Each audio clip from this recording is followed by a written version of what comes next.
2020년 9월 11일 금요일 새벽 기도를 시작하겠습니다.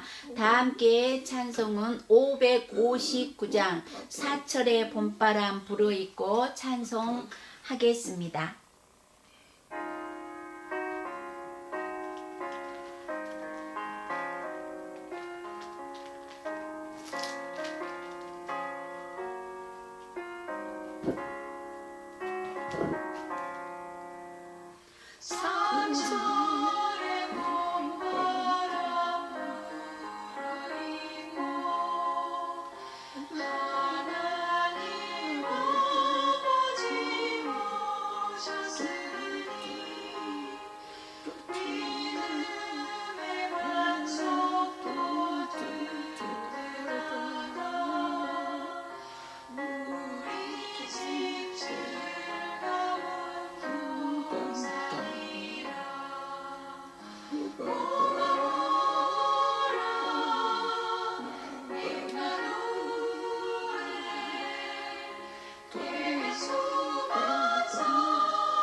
나는 전능하신 아버지 하나님 천지의 창조주를 믿습니다.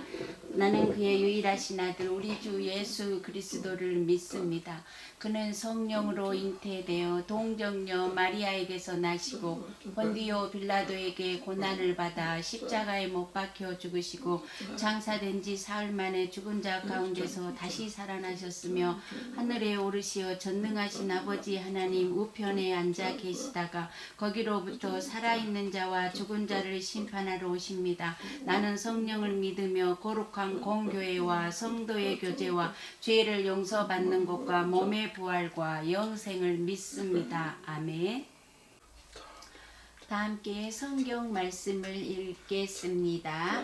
창세기 42장 18절로 38절까지 읽겠습니다. 창세기 42장 18절로 38절까지 읽을 때 많이 은혜 받으시기 바랍니다. 사흘 만에 요셉이 그들에게 이르되 나는 하나님을 경외하노니 너희는 이같이 하여 생명을 보존하라. 너희가 확실한 자들이면 너희 형제 중 한 사람만 그 옥에 갇히게 하고 너희는 곡식을 가지고 가서 너희 집안에 굶주림을 구하고 너희 막내 아우를 내게로 데리고 오라. 그러면 너희 말이 진실함이 되고 너희가 죽지 아니하리라 하니 그들이 그대로 하니라. 그들이 서로 말하되 우리가 아우의 일로 말미암아 범죄하였도다. 그가 우리에게 애걸할 때에 그 마음의 괴로움을 보고도 듣지 아니하였으므로 이 괴로움이 우리에게 임하도다. 루벤이 그들에게 대답하여 이르되 내가 너희에게 그 아이에 대하여 죄를 짓지 말라고 하지 아니하였더냐. 그래도 너희가 듣지 아니하였느니라. 그러므로 그의 핏값을 치르게 되었도다 하니 그들 사이에 통역을 세웠으므로 그들은 요셉이 듣는 줄을 알지 못하였더라. 요셉이 그들을 떠나가서 울고 다시 돌아와서 그들과 말하다가 그들 중에서 시므온을 끌어내어 그들의 눈앞에서 결박하고 명하여 곡물을 그 그릇에 채우게 하고 각 사람의 돈은 그의 자루에 도로 넣게 하고 또 길 양식을 그들에게 주게 하니 그대로 행하였더라. 그들이 곡식을 나귀에 싣고 그곳을 떠났더니 한 사람이 여관에서 나귀에게 먹이를 주려고 자루를 풀고 본즉 그 돈이 자루 아귀에 있는지라. 그가 그 형제에게 말하되 내 돈을 도로 넣었도다. 보라 자루 속에 있도다. 이에 그들이 혼이 나서 떨며 서로 돌아보며 말하되 하나님이 어찌하여 이런 일을 우리에게 행하셨는가 하고 그들이 가나안 땅에 돌아와 그들의 아버지 야곱에게 이르러 그들이 당한 일을 자세히 알려 아뢰되 그 땅의 주인인 그 사람이 엄하게 우리에게 말씀하고 우리를 그 땅에 대한 정탐꾼으로 여기기로 우리가 그에게 이르되 우리는 확실한 자들이요 정탐꾼이 아니니이다. 우리는 한 아버지의 아들 12 형제로서 하나는 없어지고 막내는 오늘 우리 아버지와 함께 가나안 땅에 있나이다 하였더니 그 땅의 주인인 그 사람이 우리에게 이르되 내가 이같이 하여 너희가 확실한 자들임을 알리니 너희 형제 중에 하나를 내게 두고 양식을 가지고 가서 너희 집안에 굶주림을 구하고 너희 막내 아우를 내게로 데려오라. 그러면 너희가 정탐꾼이 아니요 확실한 자들임을 내가 알고 너희 형제를 너희에게 돌리리니 너희가 이 나라에서 무역하리라 하더이다 하고 각기 자루를 쏟고 본즉 각 사람의 돈 뭉치가 그 자루 속에 있는지라 그들과 그들의 아버지가 돈 뭉치를 보고 다 두려워하더니 그들의 아버지 야곱이 그들에게 이르되 너희가 나에게 내 자식들을 잃게 하도다. 요셉도 없어졌고 시므온도 없어졌거늘 베냐민을 또 빼앗아 가고자 하니 이는 다 나를 괴롭게 함이로다. 루벤이 그의 아버지에게 말하여 이르되 내가 그를 아버지께로 데리고 오지 아니하거든 내 두 아들을 죽이소서 그를 내 손에 맡기소서 내가 그를 아버지께로 데리고 돌아오리이다. 야곱이 이르되 내 아들은 너희와 함께 내려가지 못하리니 그의 형은 죽고 그만 남았음이라. 만일 너희가 가는 길에 재난이 그에게 미치면 너희가 내 흰머리를 슬퍼하며 수월로 내려가게 함이 되리라. 아멘. 다 함께 한 마음으로 기도하는 시간을 갖겠습니다. 우리 서울교회를 위해서 다 함께 기도하시겠습니다. 담임 목사님과 부교육자님들을 위해서 기도하겠습니다. 장로님들과 직분자들과 섬김위원들과 각 선교회와 각 교회 학교와 모든 성도님들을 위해서 기도하겠습니다. 코로나19 종식과 백신 치료제가 속히 개발되어 이 세계에서 코로나가 종식되며 또 한국 교회를 회복시켜 주시기를 위해서 기도하겠습니다. 전인적 신앙 성장 훈련 프로그램에 참여하여 하나님의 전신갑주를 취하여 신앙 성숙을 위해서 기도하겠습니다. 이번 태풍을 위하여 어려움 당한 이웃과 나라를 위해서 기도하겠습니다. 열방에 파송된 선교사님과 복음화된 통일을 위해서 기도하며 환우들을 위해서 기도하겠습니다. 수능 준비 중인 자녀들과 다음 세대들을 위하여 또 각자 개인의 기도를 더하여 기도하겠습니다.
우리 주 예수님 이름으로 기도합니다. 아멘.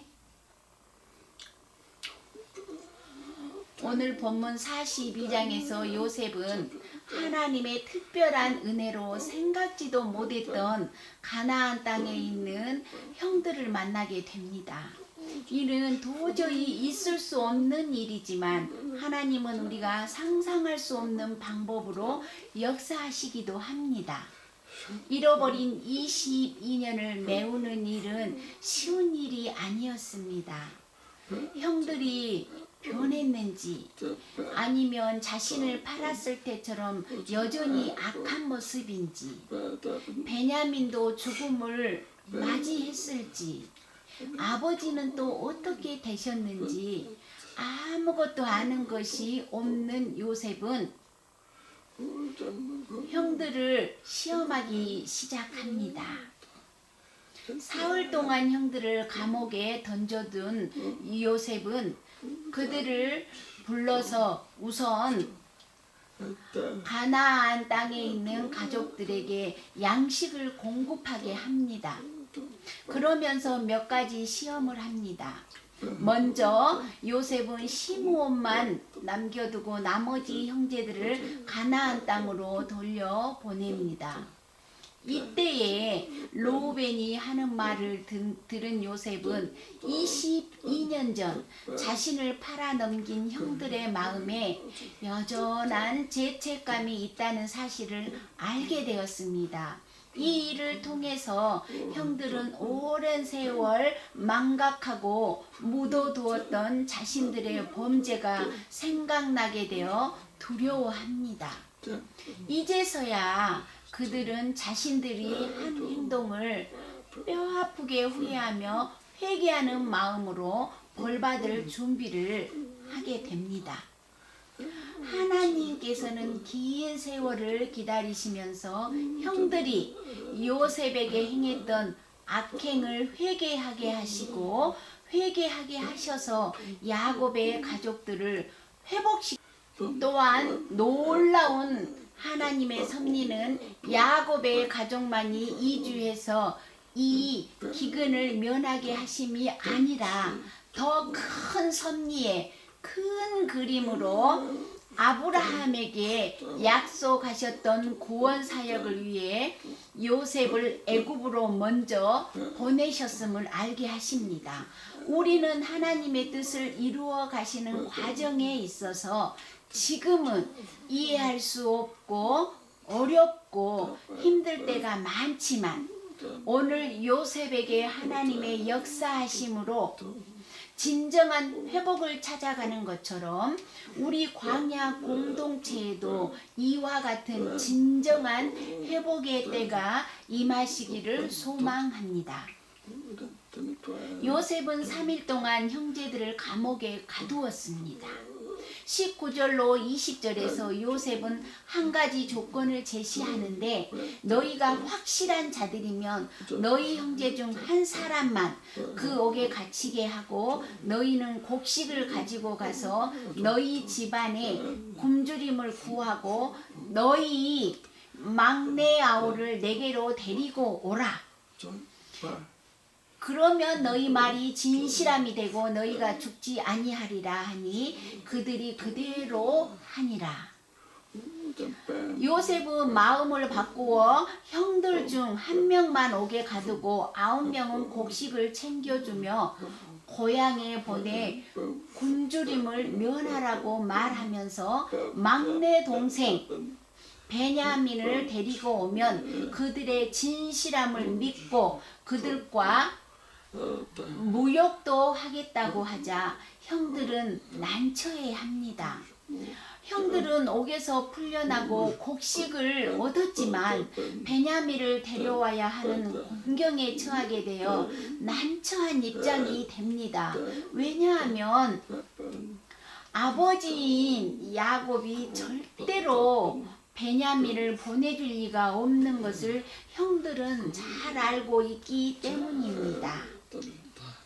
이 같은 곤경에 처하게 되자 드디어 요셉의 형들은 스스로 말하기를 자신의 아우의 일로 자신들이 죄를 지었다고 고백합니다. 21절을 보면 그들이 서로 말하되 우리가 아우의 일로 말미암아 범죄하였도다. 그가 우리에게 애걸할 때에 그 마음의 괴로움을 보고도 듣지 아니하였으므로 이 괴로움이 우리에게 임하였도다.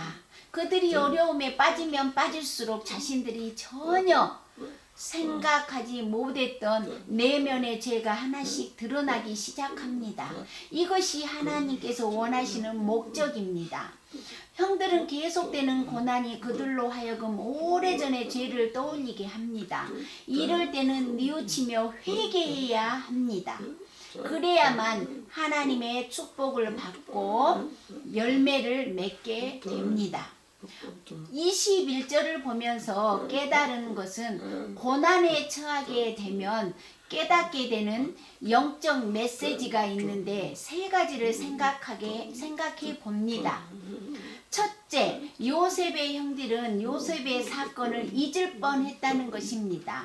만일 그들에게 고난이 없었다면 요셉의 사건은 영원히 묻혀졌을 것입니다. 그러나 이 사건을 망각하고 회개하지 않으면 그들에게 있어서 하나님과의 만남도 없을 것입니다. 둘째, 그들은 요셉에게 했던 것이 범죄라는 것을 깨닫고 고백합니다. 죄를 고백하는 것이 복의 시작입니다. 죄를 인정하지 않는 것은 심판입니다. 자신들의 죄를 알기에 요셉의 형제들은 오래전에 동생인 요셉에게 저질렀던 잘못을 자신들끼리 이야기하며 회개하기 시작합니다. 셋째, 그들은 자신들이 현재 받는 고통이 그때 요셉이 당했던 고통의 보응이라는 것을 알게 됩니다. 따라서 그들은 고통의 의미를 알게 되었습니다. 이러한 시험을 통해서 그들은 그들의 죄의 본질을 보게 됩니다. 22절을 보십시오. 르우벤이 그들에게 대답하여 이르되 내가 너희에게 이 아이에게 대하여 죄를 짓지 말라고 하지 아니하였더냐. 그래도 너희가 듣지 아니하였느니라. 그러므로 그의 핏값을 치르게 되었도다. 여기서 핏값은 요셉을 두고 하는 핏값이라는 말이 나옵니다. 그러나 인류의 죄로 핏값을 치르신 분이 바로 예수님이십니다. 예수님은 죄가 없으시면서 핏값으로 우리의 죄값을 치르셨습니다. 그래서 우리가 구원받을 수 있었습니다. 이 또한 하나님의 크신 사랑과 은혜입니다. 우리는 그 은혜에 감사해서 예수님 믿고 구원받으라고 전파해야 할 사명이 있습니다.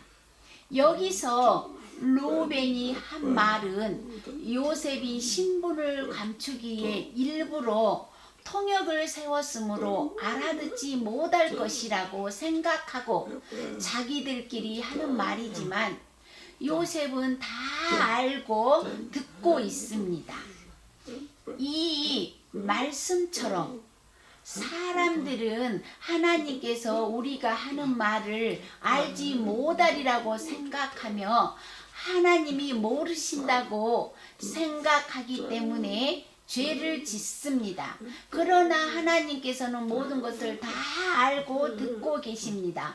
따라서 우리가 생각하고 말하는 것을 하나님이 모두 아신다는 것을 기억하셔야 되겠습니다. 하나님께서 회개하는 자를 기뻐하시듯이 요셉도 형들의 뉘우침을 듣고 24절에서 애끓는 형제에 못 이겨서 울었던 것입니다.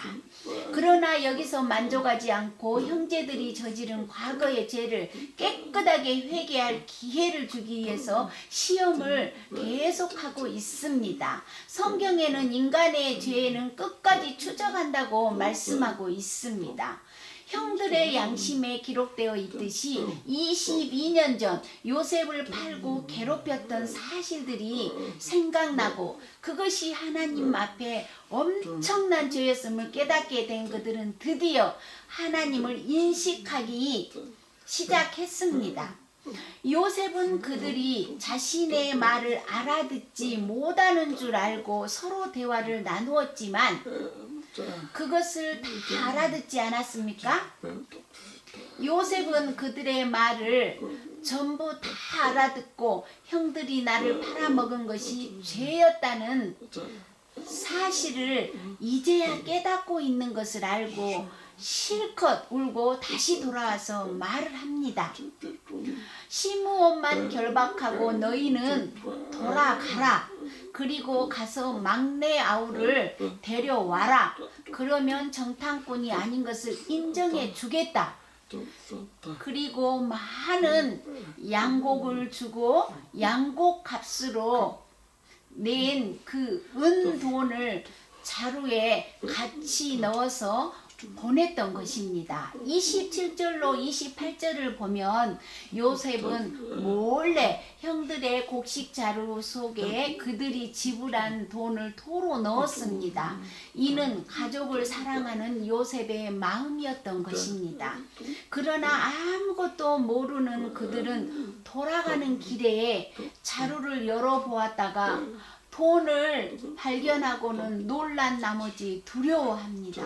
그들은 하나님이 어찌하여 이런 일을 우리에게 행하셨는가 이렇게 말합니다. 그들은 정신을 차리기 시작합니다.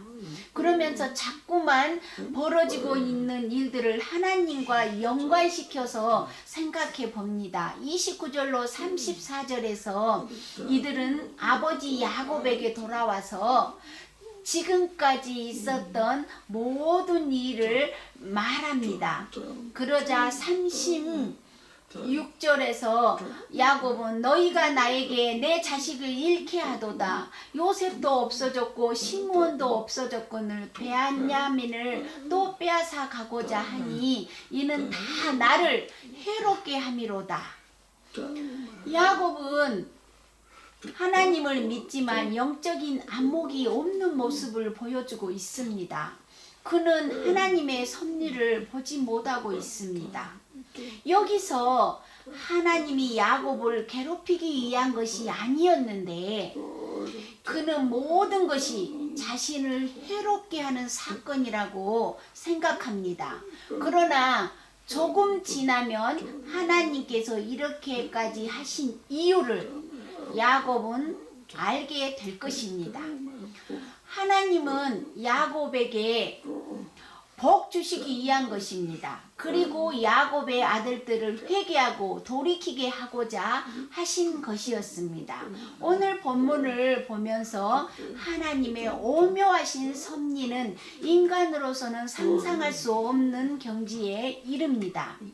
그러므로 지금 우리에게 주어지는 모든 환경과 사건은 자신의 관점으로 보지 마시고 하나님의 관점으로 보시기 바랍니다. 우리가 예수 그리스도를 믿고 구원받은 하나님의 자녀라고 확신한다면 나에게 주어진 모든 일들은 하나님의 복된 것이 될 것입니다. 여러분이 당하고 있는 억울함과 고통도 하나님의 관점에서 보면 요셉의 경우처럼 축복이 됩니다. 그러므로 하나님의 뜻이 어디에 있는지를 깨달아 자신에게 주어진 역할과 기회를 최대한 활용해서 하나님이 기뻐하시는 뜻을 성실히 이루어 나가 하나님의 축복을 받는 여러분이 되시기를 축원합니다. 아멘. 사랑과 은혜가 풍성하신 하나님 아버지 감사와 찬양을 드립니다. 오늘 말씀을 통해서 야곱의 형들과 또 그 화해를 일으키며 하나님의 섭리를 직접 눈으로 보게 됩니다.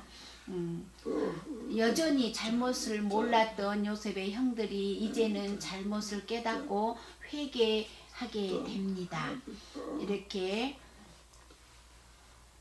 야곱의 아들들이 하나님을 멀리 떠났던 것을 보면서 이제는 하나님께서 이들을 하나님 앞으로 돌아오게 하시는 것을 보면서 그들이 회개했을 때 하나님 앞에 돌아오게 합니다. 우리는 예수님의 십자가의 피로 깨끗함을 받을 수 있음을 믿고 하늘에 계신 우리 아버지, 아버지의 이름을 거룩하게 하시며 아버지의 나라가 오게 하시며 아버지의 뜻이 하늘에서와 같이 땅에서도 이루어지게 하소서. 오늘 우리에게 일용할 양식을 주시고 우리가 우리에게 잘못한 사람을 용서하여 준 것 같이 우리의 죄를 용서하여 주시고 우리를 시험에 빠지지 않게 하시고 악에서 구하소서. 나라와 권능과 영광이 영원히 아버지의 것입니다. 아멘.